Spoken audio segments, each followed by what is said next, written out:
আরাবুল প্রশ্নে বিস্ফোরক মোহাম্মদ সেলিম। আরাবুল প্রশ্নে কোনো সমঝোতা নয় জানান সিপিএম এর রাজ্য সম্পাদক মোহাম্মদ সেলিম। দুর্বৃত্তায়নের পথে সিপিএম কখনো থাকে না।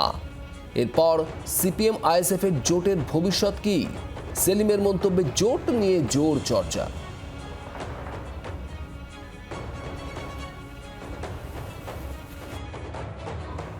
সাম্প্রদায়িক দাঙ্গাবাজ, কোনো গুন্ডা, বদমাশ, মস্তান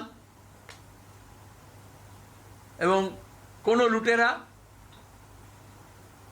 দুর্বৃত্ত বা দুর্নীতিগ্রস্ত তাদেরকে বামপন্থীরা আমরা দূরে সরে দিই।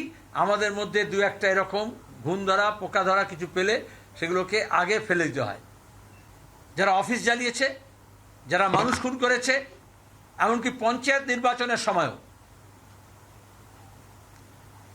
আইএসএফ কর্মীকে খুন করেছে,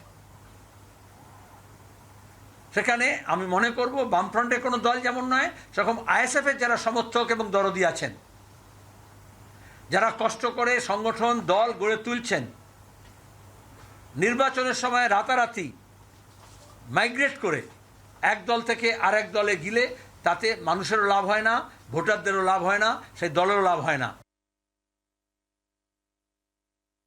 আরাবুল ইসলাম প্রশ্নে রীতিমতো বিস্ফোরক সিপিআইএম রাজ্য সম্পাদক মোহাম্মদ সেলিম। সিপিআইএম কোনো রিসাইকেল বিন পলিটিক্স পছন্দ করে না এবং যাদের সাথে দুর্বৃত্তায়ন রয়েছে, যারা আইএসএফ কর্মী সমর্থকদেরও মেরেছিলেন, তাদের সঙ্গে কোনো রকম আপোষ নয়। ইন্ডিয়ান সেকুলার ফ্রন্ট ইতিমধ্যেই আরাবুল ইসলামকে যোগদান করানোর পর তাকে প্রার্থী করেছে, আর তাতেই বেজায় ক্ষুব্ধ সিপিএম। এরপর বিভিন্ন জায়গা থেকে দেখা যায় যে বেশ কিছু আসনে যেখানে সিপিআইএম বা বামফ্রন্টের প্রার্থী দেওয়া হয়েছিল, সেখানে ইন্ডিয়ান সেকুলার ফ্রন্টও প্রার্থী দিয়ে দিয়েছেন।